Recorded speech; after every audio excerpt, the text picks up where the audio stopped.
이런 기능이 이렇게 많은데 난 이걸 사놓고 도대체 뭘 쓰고 있는 거야. 또 바로 영상을 촬영할 수도 있습니다. 근데 이런 게 약간 젠지들의 힙함 같아요. 여러분 안녕하세요. 가전주부입니다. 반갑습니다. 오늘은 제가 애플 기본 기능들인데 정말 편하게 쓰실 수 있는 것들 특집으로 또 준비를 했거든요. 오늘도 또 캡처 많이 하시고 눈 쫑긋 하시고 잘 못 쓰는 친구들한테 공유 좀 해주세요, 여러분. 네, 첫 번째로 아이폰에 있는 기능들부터 설명드릴게요. 자, 아이폰 쓰다 보면은 앱 정리 너무 짜증나지 않아요? 앱 특히 다운 많이 받으시는 분들은 이거 너무 화면 지저분해지잖아요. 저도 뭐 자주 쓰는 것들 뭐 모아도 보고 폴더도 해놓고 했는데 이 앱 서랍이 생긴 이후부터는 폴더가 의미가 없는 것 같아요. 어차피 앱을 찾으려면 이 앱 보관함에 가가지고 검색을 하게 되고, 근데 제가 어마어마한 꿀팁을 알아냈습니다. 제 걸 한번 보시면요, 제가 이렇게 정리해 놓은 것도 아닌데 이렇게 앱이 딱 자주 쓰는 것들이 정리가 되어 있어요. 사실 제 건 위젯입니다. 제가 앱을 하나하나 이렇게 정리해 놓은 게 아니라 이렇게 위젯 3개를 띄워 놓은 걸 한 화면으로 만든 거예요. 바탕화면 이렇게 꾹 누르시면 여기 편집이 나오잖아요. 그러면 여기에 위젯 추가가 있어요. 시리 제한이 있거든요. 이거를 누르시는 거예요. 이 위젯을 이렇게 추가를 해주시면 됩니다. 그리고 이 시리 제한을 3개를 해두세요. 그럼 그 3개를 나란히 놓으면 이게 한 페이지가 되거든요. 시리가 자주 제한해주는 거 뭐다? 내가 자주 쓰는 앱들, 바탕화면 지저분한 건 이걸로 해결해두세요. 그리고 이 앱을 기억하는 사람은 제가 진짜 앱등이로 임명하겠습니다. 바로 클립스라는 앱이에요. 어떻게 보면 좀 시대를 앞서간 앱인 게, 이미 그때 약간 정방형 영상 같은 것도 만들 수 있었고, 요즘으로 치면 좀 쇼폼 영상 같은 거 여기서 간단하게 만들 수 있는 그런 앱인데요. 요즘 영상 트렌드를 보니까 지금 이걸 써도 괜찮겠다 생각이 들었어요. 클립스 아마 여러분들 모르는 사이에 기본 앱으로 이게 다운로드 되어 있으실 수도 있어요. 이런 그냥 되게 단순한 앱이에요. 좌상단을 보시면 여기는 프로젝트거든요. 프로젝트 하나를 선택을 해서 하나의 영상 작업을 하실 수가 있게 되어 있고요. 화면비를 16:9로 할 수도 있고 4:3으로 할 수도 있고 사각형으로 할 수도 있는데, 요즘에 이제 릴스 같은 거 많이 찍으시니까 16:9로 하겠습니다. 그리고 이 아래를 보시면 이게 뭐 플래시를 켤 건지 전면 카메라를 쓸 건지 후면 카메라를 쓸 건지 이거를 선택을 할 수가 있고요. 내가 이미 찍었던 영상 있잖아요, 추가를 해서 이거랑 이어서 만들 수도 있게끔. 그리고 이 별표가 좀 재밌는데요, 별표를 누르면 미모티콘이 나와요. 이렇게 또 바로 영상을 촬영할 수도 있습니다. 얼굴 나오기 싫은 동영상 찍고 싶다라고 하시면 이 미모티콘 여기서 직접 활용해가지고 바로 영상 녹화하실 수 있고요. 필터도 바꾸실 수가 있습니다. 그리고 진짜 좋은 게 이 라이브 캡션이라는 게 있어요. 안녕하세요,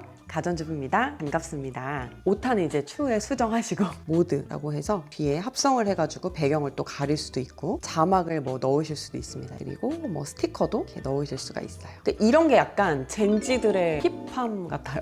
일단 고정하면 제가 움직여도 제 머리에 붙은 이모티콘은 저를 이렇게 따라다닙니다. 이런 기본 앱이 있는데 서드파티 앱에서 와 저거 어떻게 하는 거지? 어떤 편집 프로그램을 사용해야 되나? 물론 그런 것도 잘 나와 있지만 이렇게 클립스라는 앱이 숨어 있다는 거 알려드릴게요. 그리고 이번에는 캘린더를 소개할 건데요. 캘린더가 작년부터 좋아졌습니다. 원래 애플 순정 캘린더는 진짜 캘린더 기능 많이 쓰시는 분들은 못 쓴다라고 할 정도로 점이 있으면 이제 들어가야 내용이 보이거나 뭐 그런 식이었어요. 이렇게 조금 변경이 된 거, 이거 너무너무 편해졌죠. 편해진 게 아니라 솔직히 이렇게 해야 되는 거 아니냐며. 저는 일정 여러 가지 색깔로 설정해가지고 여기에서 보고 있고요. 이 캘린더 안에 보시면은 좀 좋은 거는 뭐 반복을 누를 수도 있고 URL, 메모 이런 거를 또 첨부할 수도 있고, 이 하나 자체를 어떤 문서처럼 쓸 수 있는 거, 그런 것도 장점인 것 같아요. 멀티 캘린더 관리 기능이라고 해가지고 개인 업무별로 캘린더를 구별해서 또 볼 수도 있고 통합해서 볼 수도 있어요. 그리고 팀 일정 공유를 한다든가 공동 관리한다든가 구글 캘린더에서 생성한 거 여기에다 연동되게끔 또 쓸 수도 있고요. 그리고 이걸 미리 알림이랑 연동해서 쓰면 또 굉장히 편리하더라고요. 저는 이 미리 알림 앱을 사실 잘 쓰지는 않았었거든요. 그냥 종이에다가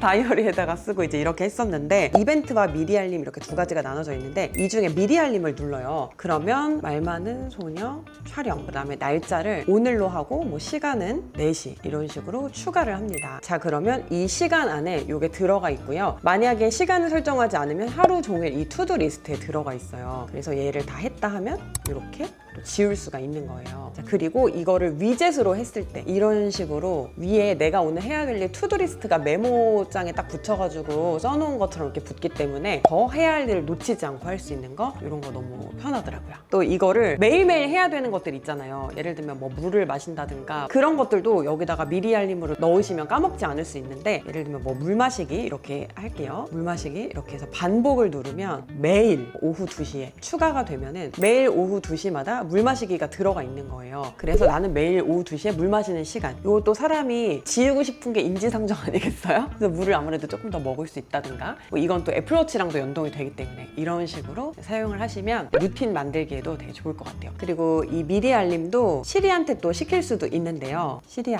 매일 오후 1시 10분에 이메일 확인하라고 알려줘. 그러면 이제 미리 알림, 이메일 확인하라. 이게 메일의 루틴으로 생기는 거예요. 당연히 아이폰, 아이패드, 뭐 맥 이런 데 다 동기화가 됩니다. 그 다음에 소개해드릴 앱은 프리폼 앱이에요. 약간 그림판이라고 해야 되나? 그런 기본 앱인데 22년도에 나온 앱이라서 아직까지도 잘 모르시는 분들도 계시더라고요. 제가 또 앱 소개할 때 몇 번 소개를 해드리기도 했었는데요. 이 프리폼은 말 그대로 프리한 거예요. 프리한 거. 뭐 회의록을 쓴다든가 그럴 때 메모 앱으로도 뭐 글씨 쓰고 이렇게 할 수 있지만, 그림을 그린다든가 페이지를 확장을 한다든가 할 때는 프리폼만큼 좋은 게 없어가지고 자유롭게 사고가 뻗어가는 작업을 할 때 사용을 하시면 되게 좋을 것 같아요. 틀이 없다 보니까 이런 툴을 잘 사용을 못 하시는 분들도 굉장히 편하게 쓰실 수 있는 그런 앱이에요. 그리고 이 펜 툴 같은 경우에는 메모, 그러니까 노트 앱이랑 똑같거든요. 여기에서 타이핑도 하실 수 있고요. 그리고 그냥 뭐 글씨도 이렇게 자유롭게 쓰실 수 있고요. 그림을 그린다든가 이런 것들 다 자유롭게 하실 수가 있습니다. 애플 펜슬을 활용하면 더 자유롭게 쓸 수 있기 때문에 그냥 나의 그냥 새하얀 연습장 같은 느낌이기 때문에 아이패드에서 사용하는 게 저는 가장 좋은 것 같아요. 그리고 여기에는 도형 같은 걸 이렇게 넣을 수 있어요. 이런 거 복사해서 프로크리에이트 같은 데다가 붙여넣기를 한다든가 이렇게 또 사용을 할 수가 있기 때문에, 그래서 아마 피그잼을 쓰시는 분들은 프리폼이 피그잼이랑 또 비슷하다고 생각을 하시는 분들도 계실 것 같아요. 근데 피그잼은 이제 아무래도 꼭 이 애플 제품이 아니더라도 다른 PC에서도 이게 활용이 되기 때문에 프리폼이 이거를 완전 대체하기는 조금 어려울 수 있을 것 같지만, 또 요즘 학생들은 다 맥을 쓰거나 그런 경우가 또 많기 때문에 그런 경우에 이 순정 앱으로 쓸 수 있다는 거. 근데 제가 생각했을 때 좀 단점은 프리폼이 약간 무거워요. 그래서 많이 쓰다 보면은 그림 같은 거, 지우개 같은 것도 조금 딜레이가 생기긴 하더라고요.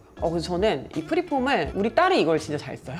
색칠 공부로 굉장히 잘 쓰고 있습니다. 메모 앱을 저도 너무너무 잘 쓰고 있는데요. 여기 이렇게 파일 그림이 있잖아요. 이걸 누르면 오디오 녹음도 여기에서 할 수가 있고, 파일 첨부도 할 수 있고, 문서 스캔, 텍스트 스캔 이런 것들이 가능합니다. 문서 스캔 보여드리면은, 여러분들 보통 스캐너 같은 것들 많이 쓰시잖아요. 아니면 뭐 어도비 스캔 앱이라든가 이런 뭐 서드파티 앱을 또 많이 쓰실 텐데, 이거 자체로도 스캔이 돼요.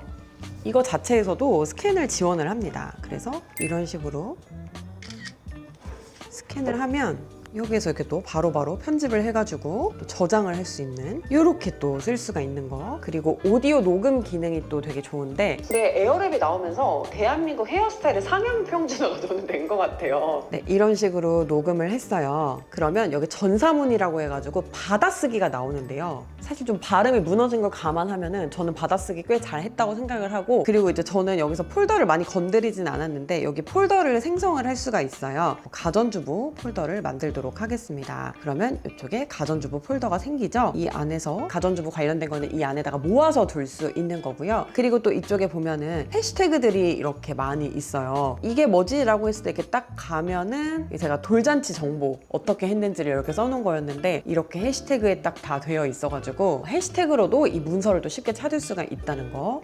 애플 기본 기능 중에 또 편한 게 뭐냐면은, 윈도우를 쓰게 되면 어도비 아크로밧 리더라는 프로그램 있잖아요. 그 아크로밧 리더를 열어가지고 거기에서 PDF를 좀 편집을 한다든가 해야 되는데, 애플은 그런 게 없어요. 이게 마크업이라고 해가지고 여기에다가 뭐 사인을 한다든가 이름을 쓴다든가 뭐 이런 것들이 가능해요. 그리고 뭐 이렇게 해서 뭐 양식을 채울 수도 있고, 서명 생성 이렇게 해가지고 트랙패드에다가 이런 식으로 손으로 이렇게 쓰는 거, 이게 이제 서명이 되기도 하고요. 아니면 흰 종이에다가 이런 식으로 서명을 써가지고 그러면 이렇게 글씨가 따집니다. 너무 신기하죠? 이런 게 이제 기본 기능으로 있다는 거. 그리고 글쓰기 도구 진짜 유용하거든요. 노션 같은 거 쓸 때도 노션 AI도 있지만 애플 자체에서 그 글쓰기 도구라는 그 기능이 있어요. 메모 같은 거 열어보면 별같이 생긴 거 그 안에 이렇게 글씨 있잖아요. 이게 글쓰기 도구예요. 그래서 뭐 교정을 할 수도 있고, 제작성을 할 수도 있고, 뭐 말투를 친근하게 할 수도 있는 거예요. 장문을 하면 뭐 챗GPT로 이게 기능이 바로 넘어가기도 하고요. 어떻게 쓰는 거냐면, 타임라인을 써본다고 할게요.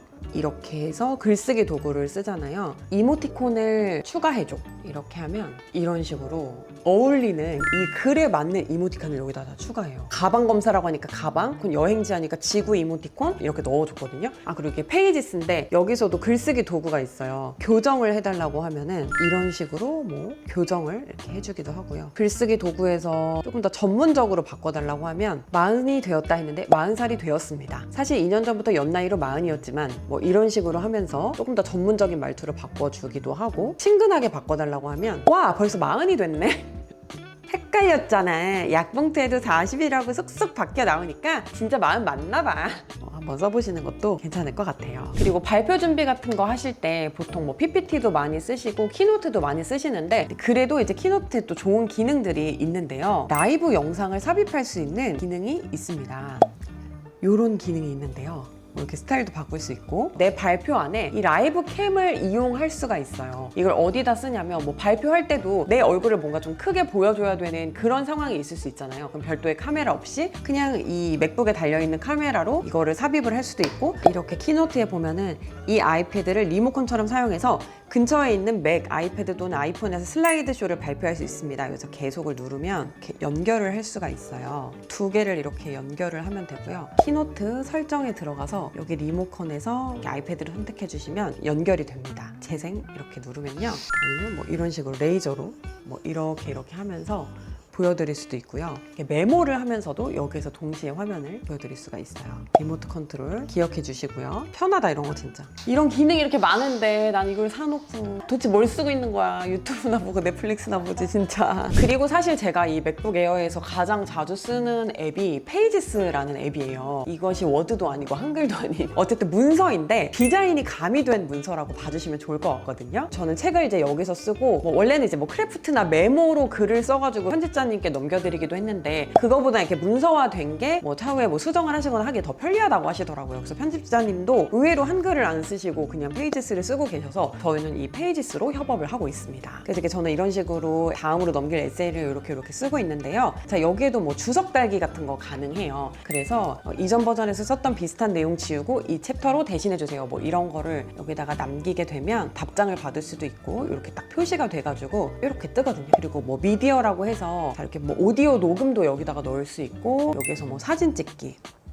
사진 사용을 누르면 이렇게 페이지스로 또 들어갑니다. 아이폰과 뭐 맥과 뭐 아이패드와 이 생태계가 너무 좋잖아요. 차트 이런 것도 좀 제가 생각했을 때는 다른 프로그램보다 여기에 있는 게 예뻐요. 역시 디자인은 애플이다. 새로운 문서를 누르게 되잖아요. 시작을 하면 이렇게 새로운 템플릿을 선택을 할 수가 있는데요. 뭐 기본 템플릿, 리포트에 적합한 템플릿, 책, 편지지, 뭐 이력서 이런 것들이 있어요. 저도 이런 기본 템플릿 같은 거 활용해가지고 쓰는 경우도 꽤 있거든요. 그리고 한글로 쓰기엔 적합하지 않다라고 생각하실 수도 있지만, 생각보다 뭐 한글 호환 같은 게 불편하지가 않아서 다른 프로그램 유료로 쓰기 조금 부담스럽다 하시는 분들은 애플에 이런 기본 프로그램도 있으니까 이런 것도 활용해 보시면 좋겠습니다.